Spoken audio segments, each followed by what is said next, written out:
Hello, good afternoon. ഞാൻ 2 ദിവസം കൊണ്ട് സംസാരിച്ചു കൊണ്ടിരിക്കുന്നത് ഈ കൈക്കൂലി വിഷയമാണ്. ഞാൻ ഏറ്റവും കൂടുതൽ ഇപ്പോൾ സംസാരിച്ചുകൊണ്ടിരിക്കുന്നത്. കാരണം പല രീതിയിൽ ബുദ്ധിമുട്ടും പ്രയാസങ്ങളും ഒക്കെ ഉണ്ടായ സമയങ്ങളിലും കൈക്കൂലി വിഷയം നാട് ചർച്ച ചെയ്യാതെ വീണ്ടും വീണ്ടും കൈക്കൂലി കൊടുക്കുന്നതിനെ കുറിച്ചാണ് സംസാരിച്ചു കൊണ്ടിരിക്കുന്നത്.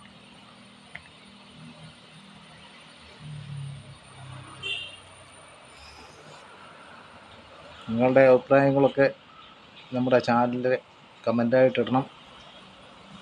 നമ്മൾ പുതിയതായിട്ട് തുടങ്ങിയ ഒരു ചാനലാണ്. നിങ്ങളുടെ എല്ലാം സഹകരണം ഉണ്ടാകണം. ഇപ്പം ഞാൻ ഈ ലൈവ് വന്നത് വേറെ പ്രത്യേകിച്ച് കാര്യങ്ങളൊന്നുമില്ല. ഈ കൊച്ചിയിൽ ഇടയ്ക്ക് നടന്ന കൈക്കൂലി വിഷയത്തെക്കുറിച്ച് സംസാരിക്കുകയാണ് ഞാൻ. സർക്കാർ ജീവനക്കാർക്ക് ശമ്പളത്തിൽ കൂടുതൽ കിമ്പളം കിട്ടുമെന്ന് പറയുന്നത് ഇപ്പോൾ യാഥാർത്ഥ്യമായിട്ട് നമുക്ക് മനസ്സിലായിക്കൊണ്ടിരിക്കുന്ന സമയമാണ്. നമ്മളെ പോണക്കുള്ള സാധാരണ ഒരു തൊഴിലാളി അല്ലെങ്കിൽ ഒരു വർഗത്തിൽപ്പെടുന്ന ഒരു വ്യക്തിക്ക് യാതൊരു അവകാശവും ഇല്ലാത്ത ഒരു രാജ്യമായി മാറിയിരിക്കുക ഇപ്പോൾ ഈ നമ്മുടെ ഇന്ത്യ. കാരണം എങ്ങോട്ട് തിരിഞ്ഞാലും സർക്കാർ ജീവനക്കാരുടെ അഴിമതി മാത്രമാണ് ഇപ്പം കേൾക്കുന്നത്. അപ്പോൾ അങ്ങനെയാകുമ്പോൾ നമ്മുടെ സാധാരണ ജനങ്ങളൊക്കെ ഇനി എവിടെയൊക്കെ പോയിച്ചത് എന്തൊക്കെ സംഭവിക്കുന്നു ആർക്കും കൃത്യമായിട്ടും പറയാൻ വയ്യാത്ത ഒരു സ്ഥിതിവിശേഷമായിരിക്കുകയാണ് നമ്മുടെ നാട്. ഇത്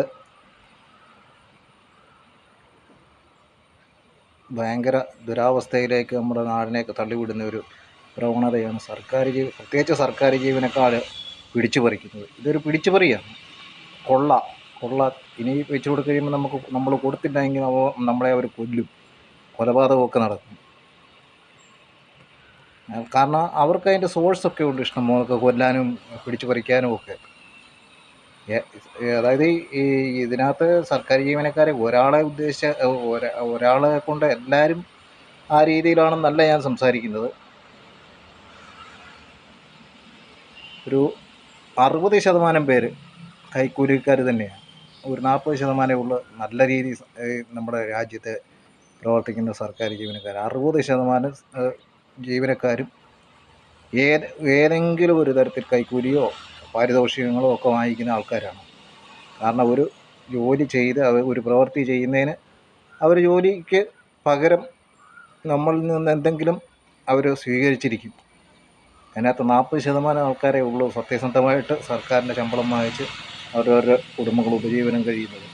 ബാക്കി 60% നമ്മളെപ്പോണക്കുള്ള സാധാരണപ്പെട്ടവൻ്റെ ശമ്പളം വാങ്ങിച്ച് അവർ കൊട്ടാരങ്ങളും മണിമാളികകളും ഏക്കർ കണക്കിന് വസ്തുക്കളും ഒക്കെ വാങ്ങിച്ചിട്ടിരിക്കുക. എന്നിട്ട് ഇവരുടെ മക്കളെയൊക്കെ ഈ ഇവിടുത്തെ നമ്മുടെ സർക്കാർ സ്ഥാപനങ്ങളുടെ സ്കൂളുകളിലോ യാതൊന്നുമല്ല പഠിപ്പിക്കുന്നത്. കാരണം അവർ ഇൻ്റർനാഷണൽ സ്കൂളുകളിലൊക്കെയാണ് അവരുടെ മക്കളെ വിദ്യാഭ്യാസം കൊടുക്കുന്നത്. എന്നിട്ട് അവരെ ഈ രാജ്യത്ത് നിന്ന് തന്നെ അവരെ പറഞ്ഞു വിടുക. എന്നിട്ട് അവരിവിടെ നിന്ന് കൊള്ളയടിച്ചുകൊണ്ടിരിക്കുക.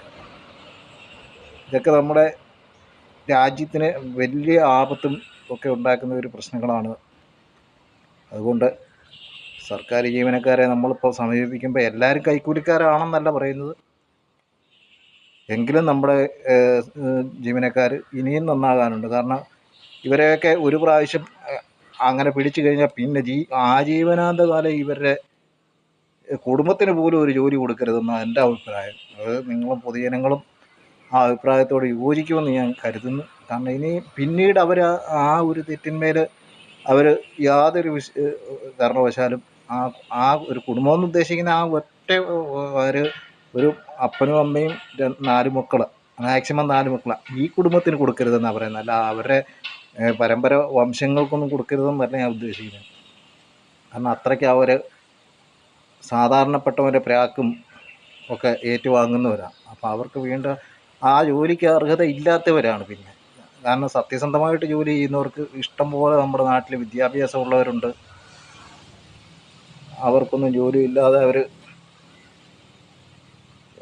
ബുദ്ധിമുട്ടിലും പ്രയാസങ്ങളിലും ഒക്കെ ഒരുപാട് കഴിയുന്നവരുണ്ട്. എന്തായാലും ജോലിയില്ലാഴിയല്ല ഇവിടുത്തെ.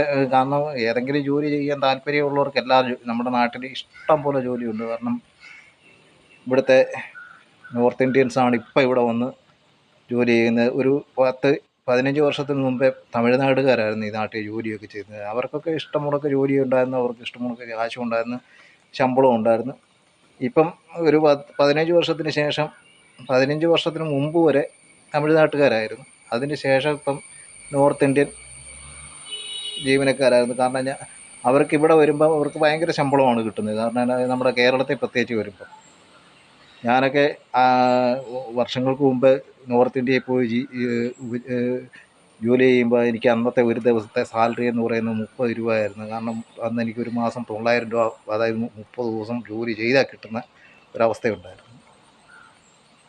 ഇപ്പോൾ ആ അവസ്ഥയൊന്നും അല്ലല്ലോ. കാരണം ഇപ്പോഴും നോർത്ത് ഇന്ത്യയിലൊക്കെ ആ റേറ്റൊക്കെ ഉള്ളു. ഇപ്പോഴും ഒരു തൊഴിലാളിക്ക് കിട്ടുന്ന ശമ്പളം അതിൽ കൂടുതൽ ഒരു 900, 1000, ഒരു കൂടി വന്നു കഴിഞ്ഞാൽ ഒരു 6000 രൂപ, 7000 രൂപയൊക്കെ ഉള്ള സാധാരണ ഒരു കൂലിപ്പണിക്കാരന് അവിടുത്തെ ശമ്പളം കിട്ടുന്നത്. അപ്പം അതുകൊണ്ടാണ് അവരൊക്കെ ഇങ്ങോട്ട് തകർത്തി പിടിച്ച് ഇങ്ങോട്ട് വരുന്നത്. അപ്പോൾ അതിൻ്റേതായ ബുദ്ധിമുട്ടുകളും പ്രയാസങ്ങളും ഒക്കെ നമുക്കും ഉണ്ട്. പിന്നെ നമ്മുടെ കുഞ്ഞുങ്ങളൊക്കെ മയക്കുമരുന്നിനൊക്കെ അടിമയൊക്കെ ആയിട്ടൊക്കെ ഇപ്പം അങ്ങ് നടക്കുക, കാരണം ജോലിയൊന്നും ഇല്ലാതെ. കാരണം അവർക്കൊരു ജോലി ഉണ്ടെങ്കിലേ അവർ ഈ ചിന്തയിൽ നിന്നൊക്കെ മാറുകയുള്ളൂ. കാരണം ജോലി ഇല്ലാത്തപ്പം നമ്മുടെ സർക്കാർ അതിനോടൊക്കെ ഒരു നോട്ടം ഉണ്ടായിരിക്കണമെന്നാണ് എൻ്റെയൊക്കെ ഞങ്ങളുടെയൊക്കെ ഒരു അഭിപ്രായം. കാരണം ഇപ്പം പുതുതലമുറ, അതായത് 2K കിഡ്സ് എന്നൊക്കെ പറയുന്ന ആ റേഞ്ച്, അതായത് 2000-ന് ശേഷം ജനിച്ച കൊച്ചു മക്കൾക്കൊന്നും ജോലി എന്താണെന്നോ അല്ലെങ്കിൽ പറമ്പിപ്പണി എന്താണെന്നൊന്നും അറിയത്തില്ല. അതും ഒരു തൊഴിലാണ്. കാരണം സർക്കാർ ജീവനക്കാരെക്കാളും കൂടുതൽ ശമ്പളം കിട്ടുന്ന ഒരു മേഖലയാണ് ഈ പറമ്പിൽ ജോലി ചെയ്യുന്നതൊക്കെ. കാരണം ഒരു ദിവസം ഒരാൾക്ക് ഒരു 1000 രൂപയും മേളിൽ ഇന്ന് കേരളത്തിലെ അവസ്ഥയിൽ 1000 രൂപയും മേളിൽ കിട്ടുന്നുണ്ട്. പക്ഷേ ഇത് അവർക്ക് ആർക്കും ചെയ്യാനറിയത്തില്ല, അവർക്ക് താല്പര്യമില്ല. അതുകൊണ്ടൊക്കെയാണ്. കാരണം ഞങ്ങളൊക്കെ കളന്ന് നന്നായി കഷ്ടപ്പെട്ട ആൾക്കാരൊക്കെയാണ്. ഈ സർക്കാർ ഈ ചെറിയ സമൂഹത്തെ, ഈ പുതിയ കിഡ്സിനെ തൊഴിൽപരമായിട്ട് അവരെ പ്രോത്സാഹിപ്പിക്കണമെന്നാണ് നമ്മൾ പറയുന്നത്. കാരണം എന്താണെന്ന് ചോദിച്ചു കഴിഞ്ഞാൽ ഇവിടെ ഭൂമിയൊക്കെ ഇഷ്ടംപോലെ വെറുതെ കാട് കയറി ഇഷ്ടം പോലെ കിടപ്പുണ്ട്.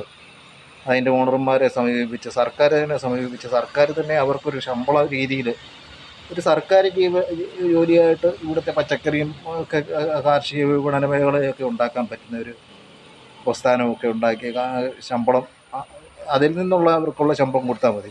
പിന്നെ അതിനു വേണ്ടി പ്രത്യേകിച്ച് സർക്കാർ ജീവനക്കാരെ വെച്ച് ശമ്പളം കൊടുത്തുണ്ടാക്കി പുതിയ ശമ്പളം ഉണ്ടാക്കുന്ന കാര്യമല്ല പറയുന്നത്. നിലവിൽ ഇവിടെ ഇപ്പോൾ കൃഷി വകുപ്പൊക്കെ ഉണ്ട്. കാരണം അവർക്കൊക്കെ പ്രസൻറ്റ് ശമ്പളം ഇഷ്ടം പോലെ ഉണ്ട്. അവരുടെ മേൽനോട്ടത്തിൽ ഈ കാണുന്ന എല്ലാ കൃഷി വകുപ്പുകളിലും ജീവനക്കാരുണ്ട്. അവരുടെ മേൽനോട്ടത്തിൽ ഇവിടുത്തെ ഈ ഓരോരോ ജില്ലയിലെ അതാത് കൃഷി വകുപ്പിൻ്റെ അണ്ടറിൽ വരുന്ന ഏരിയയിലെ വൻകിട മുതലാളിമാരുടെ പറമ്പുകളൊക്കെ വെറുതെ ചുമ്മാതെ കിടപ്പുണ്ട്.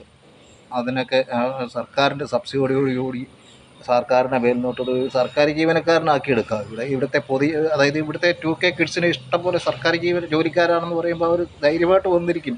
കാരണം അവൻ്റെ തൊഴിൽ അവൻ സുരക്ഷിതമാകുന്നതുകൊണ്ട്. അത് ഇതിൻ്റെയൊക്കെ സപ്പോർട്ട് നമ്മളോട് ചെയ്യണം.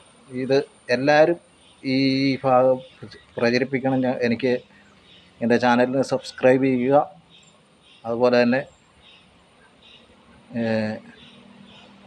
എൻ്റെ ചാനൽ വീക്ഷിക്കുക. പിന്നെ ഇനിയും പുതിയ പുതിയ വീഡിയോകൾ ഇതുപോലെ ഉണ്ടാവും, ലൈവ് ഉണ്ടാവും.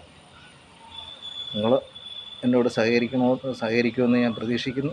Okay, bye bye, Tata.